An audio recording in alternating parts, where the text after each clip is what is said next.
I intended to release this video yesterday, but due to a snowstorm, the internet wasn't working very well. So I guess I'm just gonna have to do it now. Oh well. Anyway, this is going to be a response to my good friend Jack Shimmick's video about introducing cooperatives, particularly his second video, or more specifically his second video. And this is going to be a brief history of the cooperative movement. He talked about what cooperatives are. I want to get into the history of them just to help him out and just to help out other people understand more about the cooperatives and what they're about, besides what they actually are, but where they come from and where they may be going and where they are right now. So I'm going to talk about the beginnings, the first organizations, two historical figures, and their current roles in society. I'll have quite a few links in the description, articles of a documentary about a prominent cooperative in Spain, and yeah, so I might as well get right into this, and we're going to talk about the beginning. I'm going to talk about the beginnings of the cooperative movement. They started off in Europe in 19th century. That's when they become prominent. The Shore Porters Society claimed to be the first cooperative in 1498. I'll get more into them in a little bit. But they became more prominent in the 19th century Europe because of the labor question. Due to the Industrial Revolution, the labor question was basically what to do about labor in general, how it should be employed, how it should be organized, etc., as well as the lack of social services from the state for the workers, and that's basically what led to their first uprising. There's not really much more. There's probably a lot more to it, but that's the simplified, cut and dry version of it. Basically, the cooperatives were an alternative way of organizing the workers into having more social benefits and having more organization. Speaking of organization, the first organizations, or one of the first most recorded, was the Fenwick Weavers Society, and I have an article that's from The Guardian, and it talks about how the Fenwick Weavers Society had started in March 4th, 1761, when a group of self-employed weavers gathered secretly in the village of Fenwick, a straggling line of cottages, small shops, and old coaching hotels near Kilmarnock, which has changed little, and this was, I believe, in Scotland that they did this.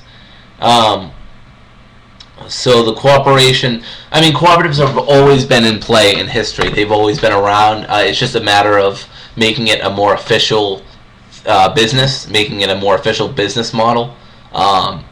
So the Fenwick Weavers Society that was started in Scotland, the society, as the article says, records show the society quickly began lending money to needy members and their families, making it, argue both men, the first recorded credit union. These spawned imitations in 1942 in Scotland from other co-ops. They spawned other things to happen, but eventually the society folded in about 1873. So eventually it did fall, but it lasted for almost a good 100 years. And they were basically your regular cooperative, independent workers just voluntarily associating together. The Shore Porters, again, claimed to be one of the first in 1498, but they've since demutualized. They're basically a cooperative along the same lines of the Fenwick Weavers Society. But they've since become more of a private association and not as focused on cooperation and workers and stuff like that. Rochdale Society of Equitable Pioneers was one of the first biggest organizations. It started in 1844, and there were organizations that preceded it, just like I just talked about, but it set the standards for the cooperative movement, and it set the standards through this thing called the Rochdale Principles for cooperatives. So I'm going to go through this list. It's not very long, and it'll probably take me a few minutes, but I'm just going to read off this list. I'm going to link it in the description, so if at any time you don't know what I said, or you misheard me, or you just want to read it for yourself, you have the link. So, definition of a cooperative. A statement on the cooperative identity. Definition. A cooperative is an autonomous association of persons united voluntarily to meet their common economic, social, and cultural needs and aspirations through a jointly owned and democratically controlled enterprise. Values. Cooperatives are based on the value of self-help, self-responsibility, democracy, equality, equity, and solidarity. In the tradition of their founders, cooperative members believe in the ethical values of honesty, openness, and social responsibility and caring for others. Principles. They have about 7 principles. The cooperative principles are guidelines by which cooperatives put their values into practice. First principle. Voluntary and open membership. Cooperatives are voluntary organizations open to all persons able to use their services and willing to accept the responsibilities of membership without gender, social, racial, political, or religious discrimination. This was a big deal back then because obviously this is only the 18th century and or 19th century, depending on where you say it started, they were saying basically you can come in, black, women, minority, immigrant. I mean, they're not really going to discriminate. Second principle, democratic member control. Cooperatives are democratic organizations controlled by their members who actively participate in setting their policies and making decisions.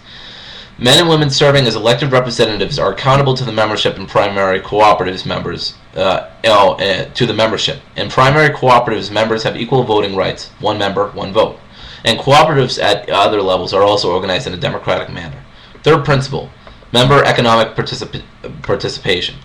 Members contribute equitably to and democratically control the capital of their cooperative. At least part of that capital is usually the common property of the cooperative. Members usually receive limited compensation, if any, on capital subscribed as a condition of membership. Members allocate surpluses for any and all of the following purposes: developing their cooperative, possibly by setting up reserves, part of which at least would be indivisible, benefiting members in proportion to the transactions with the cooperative, and supporting other activities approved by the membership. Fourth principle, autonomy and independence.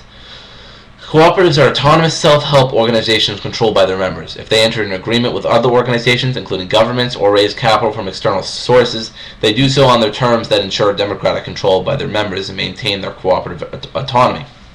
Fifth principle, education, training, and information. Cooperatives provide education and training for their members, elected representatives, managers, and employees so they can contribute effectively to the development of their cooperatives. They inform the general public, particularly young people and opinion leaders, about the nature and benefits of cooperation. Sixth principle, cooperation among cooperatives. Cooperatives serve their members most effectively and strengthen the cooperative movement by working together through local, national, regional, and international structures. Seventh principle, concern for community. Cooperatives work for the sustainable development of their communities through policies approved by the members, again, through a democratic process. So those are the principles that the Rochdale basically set off. The Rochdale Society of Equitable Pioneers has since become part of a larger group called the Cooperative Group in England, which has 5.5 million members and 123,000 employees, excuse me. There's another cooperative I want to briefly mention, Heart of England Cooperative, which was started in 1832, is actually still around and is still a cooperative. I mean, I'm sure the organization has changed, but it's still the basic foundation. It's one of the few 19th century cooperatives that's still around, and the organization is still in the form of a cooperative. So two historical figures I want to mention is Robert Owen and Dr. William King, and there are probably a lot more historical figures I can mention, but I would like to point out that for my general information I went to Wikipedia, and then from there I went to references that you will see in the descriptions.